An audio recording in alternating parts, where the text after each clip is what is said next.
జీవితంలో ఒత్తిడి, సమస్యలు, పరీక్షలు ఇవే మన అగ్నికొండలు. కానీ విశ్వాసం ఉంటే మొదటిదిగా సమస్యలు నిన్ను కాల్చవు, రెండవదిగా దేవుడు నీతో నడిపిస్తాడు, మూడవదిగా చివరికి గెలుపు నీదే అవుతుంది. మరి రాసి పెట్టుకో, పరిస్థితులు నిన్ను పరీక్షిస్తాయి కానీ దేవుడు నిన్ను ప్రమోట్ చేస్తాడు. మరి ఈరోజు మనం నేర్చుకునబోయే అధ్యాయం వచ్చేసి మరి దానియేలు గ్రంథము 3వ అధ్యాయము ఒక్కసారి మీరు చదివినట్లయితే దేవుడు దానిలో ఎంతో స్పష్టంగా మరి అర్థవంతంగా ఆ అధ్యాయం అయితే రాశాడండి. సో అంతకంటే ముఖ్యంగా మన ఛానల్ ఎవరైనా ఫస్ట్ టైం చూస్తున్నట్లయితే ఒక్కసారి ప్రీవియస్ వీడియో చూడండి, మీకు నచ్చుతాయి. ఎందుకంటే దేవుడు ఆ ప్రీవియస్ వీడియోస్లో ప్రతి ఒక్క వీడియోలో కూడా ఎంతో అర్థవంతంగా దేవుడు మాట్లాడాడు కాబట్టి. సో మన మాటలు కాదండి, దేవుడు మాట్లాడినటువంటి మాటలు మీరు బాధల్లో, సమస్యల్లో, ఇబ్బందుల్లో, ఇరుకుల్లో ఉన్నప్పుడు మరి కొంచెం ఆదరణగా మరి ఆ మాటలు అయితే ఉంటాయండి. ప్రతి ఒక్క వీడియో కూడా మీరు చూడండి, మీకు నచ్చుతుంది. సో మరి మీరు చూడటమే కాదు, మీ ఫ్రెండ్స్ అండ్ రిలేటివ్స్ అందరికీ కూడా షేర్ చేయండి. మీరు షేర్ చేయటం వల్ల మరి మీ కుటుంబాలు దేవుడు ఆశీర్వదిస్తాడు. అదేం సిస్టర్, మేము షేర్ చేస్తే మా కుటుంబాలని ఎందుకు మరి ఆశీర్వదిస్తాడు అంటే, మరి మీరు షేర్ చేయటం వల్ల మీ ద్వారాగా వేరొకరికి ఆ వీడియో వెళ్తుంది, ఆ వీడియోలో ఉన్నటువంటి మాటలు, దేవుని మాటలు వాళ్ళకు అందుతాయి కాబట్టి. సో ఈ వాక్యం ద్వారా వాళ్ళు మార్పు అనేది రావచ్చు. సో ఎంతోమంది మరి బిడ్డలు ఉన్నారు కదా, రక్షణ పొందక చాలామంది నశించిపోతున్నారు. మరి రక్షణ మరి మనం పొందుకోవాలి. ఈ లోకంలో ఎంత సంపాదించినప్పటికీ కూడా మనకి రక్షణ లేకపోతే అది అంతా కూడా వ్యర్థమే. కాబట్టి మనం రక్షణ పొందడమే కాదు, మన బంధువులు, స్నేహితులు, రక్త సంబంధికులు అందరూ కూడా రక్షణ పొందాలి. అందరూ కూడా రక్షణ పొందితేనే మనము కూడా మరి ఆశీర్వదించబడతాము. కాబట్టి మరి ఈ విధంగా మనం ఈ వీడియోని వేరొకరికి షేర్ చేయడం వల్ల మీ కుటుంబాన్ని దేవుడు ఆశీర్వదిస్తాడు, దీవిస్తాడు. ఆ దీవెన నీకు కూడా కావాలి అంటే మరి ఈ వీడియో మీరు వినడమే కాదు, మరి లైక్ చేసి ఈ వీడియోకి మరి సబ్స్క్రైబ్ చేసుకోవడం మాత్రం మర్చిపోకండి ఫ్రెండ్స్. అలానే మరి మీ ఫ్రెండ్స్ అండ్ రిలేటివ్స్ అందరికీ కూడా షేర్ చేయండి. మరి ఆశీర్వాదాలు మీరు కూడా పొందుకోవాలంటే ప్రతి ఒక్కరు కూడా షేర్ చేయండి. మీ ద్వారా వేరొకరికి వాక్యం అందుతుంది కాబట్టి దేవుడు తప్పకుండా మీ కుటుంబాల్ని ఆశీర్వదిస్తాడు. మరి ఈ వీడియో మీకు ఎలా అనిపించిందో కూడా కామెంట్ సెక్షన్లో కామెంట్ చేయండి. మరి ఎంతవరకు మన ఛానల్ని ఎంతగానో ఆదరిస్తూ మరి ముందుకు తీసుకెళ్తున్న ప్రతి ఒక్కరికి కూడా చాలా చాలా మరి కృతజ్ఞతలు తెలియజేసుకుంటున్నాను. చాలా చాలా హార్ట్ఫుల్గా చాలా థ్యాంక్స్ అండి. ప్రతి ఒక్కరూ కూడా మరి నా ఛానల్ని ఎంతగానో సపోర్ట్ చేస్తున్నారు. అది మీ మరి సపోర్ట్ వల్లే నేను ఇంతకు ముందుకు వెళుతున్నాను. సో ప్రతి ఒక్కరికి కూడా చాలా చాలా థ్యాంక్స్. ఆ దేవునికే మహిమ కలుగునుగాక. మరి మీకు ఎలాంటి వీడియోస్ కావాలన్నా కమెంట్ సెక్షన్లో షేర్ చేయండి. ప్రతి ఒక్క వీడియో కూడా నేను షేర్ చేస్తాను. సో మరి ఈ వీడియోస్ మీకు ఎలా అనిపిస్తున్నాయి అనేది కూడా కమెంట్ సెక్షన్లో తప్పకుండా చిన్న కమెంట్ చేయండి. మరి మీ ప్రార్థన అవసరతలు ప్రతి ఒక్కటి కూడా రాస్తున్నారు. మరి ప్రతి ఒక్కటి కూడా చదివి నేను ప్రార్థిస్తున్నానండి. మీరు కృంగిపోవద్దు, భయపడవద్దు, మరి వేదన చెందొద్దు.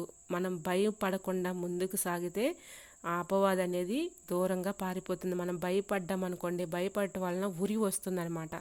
మనం భయపడకుండా మరి ఏ ఇబ్బంది, ఇరుకులు వచ్చినా కూడా దేవుడి మీద పెట్టేసుకొని దేవుడి మీద మరి దేవుడిని అడిగితే దేవుడు తప్పకుండా మనకి ఆ ఇబ్బందుల నుంచి తొలగిస్తాడు.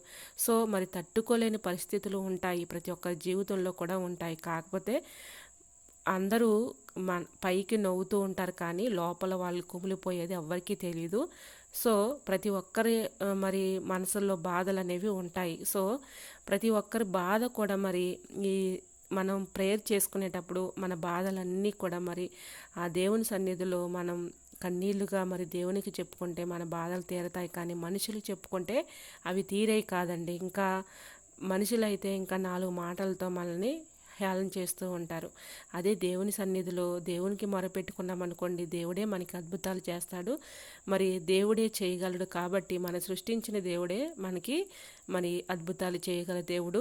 సో మీరు కృంగిపోవద్దు, బాధపడవద్దు, భయపడవద్దు. మీ అందరి కోసం నేను ప్రార్థిస్తున్నాను. తప్పకుండా మీరు కూడా ప్రార్థన చేసుకోండి. మీకున్న సమస్యలు, బాధలు, ఇరుకులు, ఇబ్బందులు మీరు ఏదైతే కావాలనుకుంటున్నారో అవన్నీ కూడా పొందుకుంటారు. ఈ వీడియో లాస్ట్ వరకు చూడండి, మీకు అద్భుతంగా దేవుడు మీతో మాట్లాడబోతాడు. సో ఈరోజు వాక్య ధ్యానాంశం మరి దానియేలు గ్రంథము 3వ అధ్యాయము బైబిల్ ఉన్న వాళ్ళు ప్రతి ఒక్కరు కూడా తీసి చదివినట్లయితే మరి ఎంతగానో దేవుడు స్పష్టంగా మాట్లాడాడు. ప్రతి ఒక్కటిది కూడా మరి మీరు కూడా నేను చదివేటప్పుడు మీరు కూడా చదవండి. దేవుడు ఖచ్చితంగా మీతో మాట్లాడతాడు. ఒక నోట్సు ఒక పెన్ను దగ్గర పెట్టుకోండి. నేను చెప్పే పాయింట్స్ కూడా మీరు రాసుకోవచ్చు. సో మరి ఈరోజు మరి బైబిల్ అధ్యాయంలో నుంచి 3వ అధ్యాయము ఒక్కసారి చదువుకున్నాము. అందరం కూడా మరి బైబిల్ తీసి నేను చదివేటప్పుడే మీరు కూడా చదివినట్లయితే తప్పకుండా మరి దేవుడు మీతోనే మాట్లాడబోతాడు. మరి మరి 3వ అధ్యాయము మొదటి నుంచి చదువుకుందాము. రాజగు నెబుకద్నెజరు బంగారు ప్రతిమ ఒకటి చేయించి బబులోని దేశంలోని మరి దొరాయిను మైదానములో దాన్ని నిలబెట్టించెను. అది 600 మూరల ఎత్తును 600 ఎడల్పులై ఉండను. రాజగు నెబుకద్నెజరు అధిపతులను, సేనాధిపతులను, సంస్థానాధిపతులను, మంత్రులను, ఖజానాదారులను, ధర్మశాస్త్ర విధాయకులను, న్యాయాధిపతులను, సంస్థానంలో ఆధిక్యము వహించిన వారిని అందరినీ సమకూర్చుటకును రాజగు నెబుకద్నెజరు నిలబెట్టిన ప్రతిమ యొక్క ప్రతిష్టకు రప్పించుటకు దూతలను పంపించగా ఆ అధిపతులను, సేనాధిపతులను, సంస్థానాధిపతులను, మంత్రులను, ఖజానాదారులను, ధర్మశాస్త్ర విధాయకులను, న్యాయాధిపతులను, సంస్థానముల్లో ఆధిక్యం వహించిన వారందరూ రాజగు నెబుకద్నెజరు నిలబెట్టించిన ప్రతిమ యొక్క ప్రతిష్టకు కూడి వచ్చి రాజగు నెబుకద్నెజరు నిలబెట్టించిన ప్రతిమ ఎదుట నిలిచిచుండిరి. ఇట్లుండగా ఒక దూత చాటించినది ఏమనగా, జనులారా, దేశస్థులారా, ఆయా భాషలు మాట్లాడుచున్న వారులారా, మీకు ఆజ్ఞాపించుచున్నాను. ఏమనగా, బాకా పిల్లను గ్రోవి పెద్ద వీణ, సుపోనియ వీణ విపించక సకల విధములగు వాద్య ధ్వనులు మీకు వినబడినప్పుడు రాజగు నెబుకద్నెజరు నిలబెట్టించిన బంగారు ప్రతిమ ఎదుట సాగిలిపడి నమస్కరించుడి. సాగిలిపడి నమస్కరింపని వాడు ఎవడో వాడు మండుచున్న అగ్నికుండములో తక్షణమే వేయబడెను అనని చెప్పాడనమాట. సకల జనులకు బాకా పెళ్ళంగోవి పెద్ద వీణ సుపోనియ విపించక సకల విధములగు వాద్య ధ్వనులు వినబడగా ఆ జనులను, దేశస్థులను, ఆయా భాషలు మాట్లాడు వారును సాగిలిపడి రాజగు నెబుకద్నెజరు నిలబెట్టించిన బంగారు ప్రతిమకు నమస్కారం చేసిరి. ఆ సమయమందు కల్దీయులలో కొందరు ముఖ్యులు వచ్చి యోధులపైన కొండెములు చెప్పి రాజగు నెబుకద్నెజరు నొద్ద ఇలాగూ మనవి చేసిరి. రాజు చిరకాలము జీవించునుగాక. రాజా తాము ఒక కట్టడి నియమించితిరి. ఏదనగా, బాకాను పెళ్ళంగ్రోవిని పెద్ద వీణను విపించకను సొపోనియ సకల విధములగు వాద్య ధ్వనులను విను ప్రతివాడు సాగిలిపడి ఆ బంగారు ప్రతిమకు నమస్కారము చేయవలను. సాగిలిపడి నమస్కరింపని వాడెవడో వాడు మండుచున్న అగ్నిగుండంలో వేయబడను. రాజా తాము మరి శద్రకు, మేషకు, అబేద్నెగో అను 3 యూదులను బబులోను దేశంలోని రాజకార్యములు విచారించుటకు నియమించితిరి. ఆ మనుషులు తమిరి ఆజ్ఞను లక్ష్యపెట్టలేదు. తమిరి దేవతలను పూజించట్లేదు. తమరు నిలబెట్టించిన బంగారు ప్రతిమకు నమస్కరించటయే లేదు అనిరి. అందుకు నెబుకద్నెజరు అత్యాగ్రహమును రౌద్రమును గలవాడే శద్రకును, మేషకును, అబేద్నెగోను పట్టుకొని రండని ఆజ్ఞేయగా వారు ఆ మనుషులు పట్టుకొని రాజసన్నిధికి తీసుకుని వచ్చరి. అంతటా నెబుకద్నెజరు వారితో ఇట్లనెను, శద్రకు, మేషకు, అబేద్నెగో, మీరు నా దేవతను పూజించట లేదనియు నేను నిలబెట్టిన బంగారు ప్రతిమకు నమస్కరించట్లేదనియు నాకు వినబడింది. అది నిజమా? బాకాను పెళ్ళంగ్రోవిను పెద్ద వీణను సొపోనియను వివేచింపకను సకల విధములగు వాద్య ధ్వనులను మీరు విను సమయంలో సాగిలిపడి నేను చేయించిన ప్రతిమకు నమస్కరించుటకు సిద్ధముగా ఉండిన ఎడల సరే, మీరు నమస్కరింపని ఎడల తక్షణమే మండుచున్న వేడిమి గల అగ్నిగుండములో మీరు వేయబడుదురు. నా చేతిలో నుండి మిమ్మును విడిపింపగల దేవుడు ఎక్కడున్నాడు? శద్రకును, మేషకును, అబేద్నెగోయు రాజుతో ఇలాగ చెప్పిరి. నెబుకద్నెజరు, ఇందును గూర్చి నీకు ప్రత్యుత్తరం ఇయ్యవలనని చింత మాకు లేదు. మేము సేవించుచున్న దేవుడు మండుచున్న వేడిమి గల ఈ అగ్నిగుండములో నుండి మమ్మను రప్పించి రక్షించుటకు సమర్థుడు. మరియు నీ వంశమును పడకుండా ఆయన మమ్మను రక్షించును. ఒకవేళ ఆయన రక్షింపకపోయినను రాజా నీ దేవతలను మేము పూజించమనియు నీవు నిలబెట్టిన బంగారు ప్రతిమకు నమస్కరింపననియు తెలుసుకొనుము. అందుకు నెబుకద్నెజరు అత్యాగ్రహము నొందినందున శద్రకు, మేషకు, మేషకు అభిజ్ఞయును వారి విషయంలో ఆయన ముఖము వికారం ఆయన కనుక గొండము ఎప్పటికన్నా ఏడంతలు వేడముగా చేయమని ఆజ్ఞ ఇచ్చను. ఏడంతలు వేడముగా చేయమని ఆజ్ఞ ఇచ్చను. మరియు తన సైన్యములో నుండి బలిష్ఠుల్లో కొందరును పిలువపించి షడ్రకు మేషకును అభిజ్ఞయును బంధించి వేడిమి గల మండుచున్న అగ్నిగుండంలో వేయుడని ఆజ్ఞయగా వారు వారి అంగీలను నిలువుటంగిలను పై వస్త్రములు తక్కిన వస్త్రములను తీయకయే ఉన్నపాటన ముగ్గురిని వేడిమి కలిగి మండుచున్న ఆ గుండమును పడవేసిరి. మరి రారాగ్ని తీవ్రమైనందున గొండము మిక్కిలి వేడిమగలదనై షడ్రకు మేషకు అభిజ్ఞులను విసిరివేసిన ఆ మనుషులు అగ్నిజ్వాలల చేత కాల్చబడి చనిపోయేరి. షడ్రకు మేషకు అభిజ్ఞయును ఆ ముగ్గురు మనుషులు బంధింపబడిన వారే వేడిమి కలిగి మండుచున్న అగ్నిగుండంలో పడగా రాజగు నెబుకద్నెజరు ఆశ్చర్యపడి తీవ్రముగా లేచి, మేము ముగ్గురు మనుషులను బంధించి ఆ అగ్నిలో వేసితిము కదా అని తన మంత్రులు నడిగెను. వారు రాజా సత్యమే అని రాజుతో ప్రత్యుత్తరం ఇచ్చారు. అందుకు రాజు, నేను నలుగురు మనుషులను బంధకములు లేక అగ్నిలో సంచరించు చూచాను, వారికి హాని ఏమీ కలగలేదు. నాలుగో వాని రూపము దేవతల రూపమును పోలినదని వారికి ప్రత్యుత్తరం ఇచ్చను. అంతటా నెబుకద్నెజరు వేడిమి కలిగి మండుచున్న ఆ అగ్నిగుండము వాకిలి దగ్గరకు వచ్చి, షడ్రకు మేషకు అభిజ్ఞో అనువారులారా, మహోన్నతుడగు దేవుని సేవకులారా, బయటకు వచ్చి నా యొద్దకు రండని పిలవగా షడ్రకు మేషకు అభిజ్ఞో ఆ అగ్నిలో నుండి బయటకు వచ్చిరి. అధిపతులను సేనాధిపతులను సంస్థానపతులను రాజు యొక్క ప్రధాన మంత్రులను కూడి వచ్చి ఆ మనుషులను పరీక్షించి వారి శరీరమును అగ్ని ఏ హాని చేయకుండుటయు వారి తల వెంట్రుకల్లో ఒక్కటైనను కాలిపోకుండుటయు వారి వస్త్రములు చెడిపోకుండుటయు అగ్నివాసనైనను వారి దేహములకు తగలకుండుటయు చూచిరి.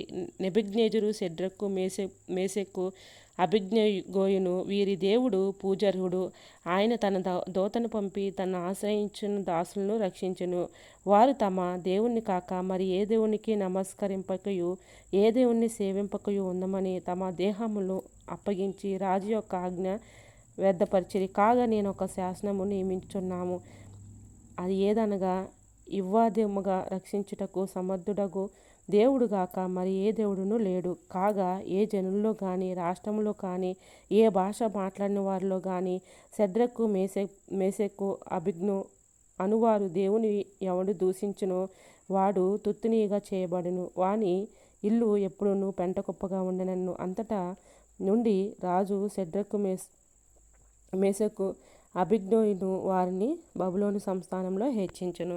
మరి ఈ అధ్యాయం మొత్తం మీరు ఒక్కసారి స్లోగా చదివి మీరు చదవగలిగితే దేవుడు ఖచ్చితంగా మీతోనే మాట్లాడతాడండి. షడ్రకు మేషకు అభిజ్ఞోజరు ఈ ముగ్గురు కూడా ఎంతో స్పష్టంగా ఈ వాక్యంలో రాసి ఉంది. కాబట్టి ఇందులో ఉన్నటువంటి మ్యాటర్ మీరు స్లోగా చదువుకుంటూ వెళ్తే, నేను కొంచెం స్పీడ్గా చదివానండి, మీకు అర్థం కాకపోవచ్చు. మీరు స్లోగా చదువుకుంటూ వెళ్తే దీనిలో ఎంతో అర్థవంతంగా దేవుడు మాట్లాడతాడనమాట. సో వీడియోని ఎక్కడ కూడా స్కిప్ చేయకుండా చివరి వరకు చూడండి. చాలా అర్థవంతంగా దేవుడు మాట్లాడబోతున్నాడు ఈ అధ్యాయం పైన. 3 పాయింట్స్ అయితే చెప్పబోతున్నాను. నోట్స్ అలానే పెన్ను దగ్గర పెట్టుకోండి. మీకు అర్థమవటం కోసం సింపుల్గా చెప్తానండి ఈ బైబిల్ యొక్క సారాంశము. బబులోనులోని రాజు నెబుకద్నెజరు ఒక బంగారు విగ్రహాన్ని పెట్టి అందరూ దాన్ని నమస్కరించి చెయ్యాలని ఆజ్ఞాపించాడనమాట. బబులోను ఒక రాజు ఉన్నాడు, ఆయన పేరు నెబుకద్నెజరు అనే రాజు అనమాట. ఒక బంగారు విగ్రహాన్ని పెట్టి అందరూ కూడా దానికి నమస్కారం చేయమని ఆజ్ఞాపించాడు. కానీ షడ్రకు మేషకు అభిజ్ఞో అనే దేవుని తప్ప ఎవరికి నమస్కరించడం అని మేము నమస్కరించమని ఈ ముగ్గురు చెప్పారనమాట. అందుకే వాళ్ళని అగ్నికొండలో వేసేసారనమాట. అక్కడ అగ్ని గంధకంలో వేసేస్తానని చెప్పినప్పుడు అక్కడ జరిగిన 3 అద్భుతాలు. మొదటిదిగా అగ్ని వాళ్ళను కాల్చలేకపోయింది. మొదటిదిగా రాసుకోండి, అగ్ని వాళ్ళని కాల్చలేకపోయింది. ప్రపంచం నిన్ను కాల్చాలని చూస్తుంది, కానీ నీ విశ్వాసం నిన్ను కాపాడుతుంది. నువ్వు ఏ పరిస్థితుల్లో అయినా ఉండవచ్చు, మరి నువ్వు ఎంత ప్రార్థించినా నీకు జవాబు రావడం లేదని చింతిస్తున్నావేమో, దేవుడు నీతోనే మాట్లాడబోతున్నాడు. మరి అగ్ని వాళ్ళను కాల్చలేకపోయింది. మరి అదే ఒక పాయింట్ మీద మీరు ఒక్కసారి ఆలోచించండి. మరి దేవుడు నీతోనే మాట్లాడబోతున్నాడు. ప్రపంచం నిన్ను కాల్చాలని చూస్తుంది, కానీ నీ విశ్వాసము నిన్ను కాపాడుతుంది. మరి నువ్వు దేవుని మీద ఆధారపడి నువ్వు ఎంతగానో ప్రార్థిస్తున్నావు కాబట్టి వాళ్ళు నిన్ను ఏమీ చేయలేకపోతున్నారు. నీ విశ్వాసమే నిన్ను కాపాడుతుంది. ఇంకా రెండవదిగా నాలుగో వ్యక్తి అగ్నిలో కనిపించాడు. నాలుగో వ్యక్తి అగ్నిలో కనిపించాడు. రాజు చూసి ఆశ్చర్యపోయాడనమాట. ముగ్గురిని వేశాము, మరి నాలుగోవాడు కనిపిస్తున్నాడు అని అన్నాడు. అంటే నీ కష్టాల్లో నువ్వు ఒంటరివి కాదు, దేవుడు నీతోనే ఉన్నాడు. మరి రాజు చూసి ఆశ్చర్యపోయాడనమాట. ముగ్గురే కనిపిస్తున్నారు, నాలుగో వేడు ఏమయ్యాడనని ఆశ్చర్యంగా చూస్తున్నాడనమాట. అంటే నీ కష్టాల్లో నువ్వు ఒంటరివి కాదు, దేవుడు నీతోనే ఉన్నాడు. నువ్వు భయపడవద్దు, కృంగిపోవద్దు, అస్సలు బాధపడవద్దు. మరి నీ భారాలన్నీ కూడా దేవుడికి తెలుసు. సరైన సమయంలో నేను ఇస్తానని దేవుడు నీ తట్టునే నీ వెంటే ఉన్నాడనమాట. నీ కష్టాల్లో నువ్వు ఒంటరివి కాదు, దేవుడు నీతోనే ఉన్నాడు. ఇంకా మూడవదిగా వారు ప్రమోషన్ పొందారనమాట. వారు ప్రమోషన్ అనేది పొందారు. అంటే అగ్నికొండలో వేసిన వాళ్ళను దేవుడు మరి గౌరవ స్థాయికి తీసుకెళ్ళాడు. నిన్ను పడగొట్టాలని పరిస్థితులు నిన్ను పైకి ఎత్తుతాయి. మరి నిన్ను పడగొట్టాలని ఎంతోమంది అనుకుంటూ ఉంటారు, కానీ మరి నిన్ను పైకి ఎత్తే దేవుడు మన దేవుడండి. రాసి పెట్టుకో, నువ్వు ఓడిపోవు. నిలబడితే అగ్ని కందకాలన్నీ కూడా నీ ముందు ఓడిపోతాయి. మరి జీవితంలో ఒత్తిడి, సమస్యలు, పరీక్షలు, సమస్యలు ఇవన్నీ కూడా ఉంటాయి, కానీ అవన్నీ కూడా అగ్నిగంధకాలు లాంటివి అన్నమాట. కానీ విశ్వాసం ఉంటే మొదటిదిగా సమస్యలు నిన్ను కాల్చవు. రెండవదిగా దేవుడు నీతో ఉంటాడు, నడిపిస్తాడు, నీతో ఉంటాడు, నీతో నడిపిస్తాడనమాట. మూడవదిగా చివరికి గెలుపు నీదే అవుతుంది. మరి నువ్వు ఏ పరిస్థితుల్లో ఉన్నా కూడా మరి నేను ఎంతో భారంతో ప్రార్థిస్తున్నాను, మరి నా సమాధానం అనేది, నాకు జవాబు అనేది రావడం లేదు నా జీవితంలో అనని నువ్వు కృంగిపోతున్నావా, బాధపడుతున్నావా? నువ్వు బాధపడవద్దు. మరి ఒక్కొక్కసారి మనం ఎన్నో మరి ప్రార్థన చేస్తూ ఉంటాము, కానీ ప్రతి ఒక్క క్వశ్చన్కు మనకి జవాబు అయితే రాదు. దేవుడు తగిన సమయంలో తగిన టైంకి మనల్ని మరి ఆశీర్వదిస్తాడనమాట. మనం లేట్ అవుతుంది అని మనం అనుకుంటాం, కానీ దేవుడు మరి రెట్టింపు ఆశీర్వాదాన్ని ఇవ్వడానికి మనకు సిద్ధంగా ఉన్నాడు. మీరు కృంగిపోవద్దు, బాధపడవద్దు, భయపడవద్దు.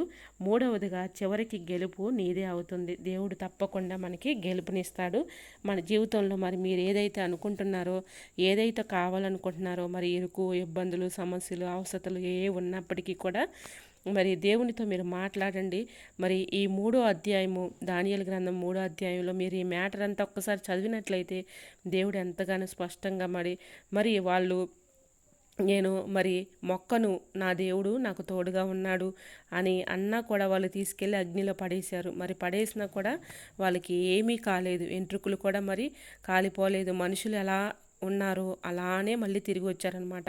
సో మన జీవితం కూడా మనకి ఎవ్వరూ లేరు అని నువ్వు చింతిస్తున్నావా? నువ్వు చింతించవద్దు. దేవుడు నీతోనే ఉన్నాడు, నీ వెంటే ఉన్నాడు, నిన్ను నడిపించేది ఆ దేవుడే. మరి నువ్వు కృంగిపోవద్దు, బాధపడవద్దు, భయపడవద్దు. రాసి పెట్టుకో, పరిస్థితులు నిన్ను పరీక్షిస్తాయి, కానీ దేవుడు నిన్ను ప్రమోట్ చేస్తాడు. ఇదే వాగ్దానం పైన మరి దేవుడు నీకు ఖచ్చితంగా ధైర్యాన్ని ఇస్తున్నాడు, బలపరుస్తున్నాడు. మరి ఎటువంటి నువ్వు మరి అసహనంగా ఉండకుండా ధైర్యంగా నిలబడు.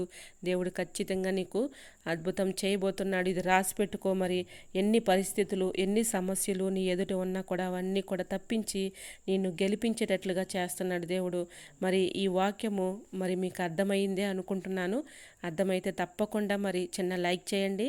మన ఛానల్ ఎవరైనా ఫస్ట్ టైం చూస్తూ తప్పకుండా సబ్స్క్రైబ్ చేసుకోండి. మరి ఈ చిన్న వాక్యము దేవుని వెనుకల్లో దీవించిన గాక, మీ అందరినీ దేవుడు దీవించిన గాక. మరొక వీడియోతో మళ్ళీ కలుద్దాం. అంతవరకు దేవుని యొక్క మహాకృప మీ అందరికీ తోడైండును గాక. ఆమెన్. Praise the lord.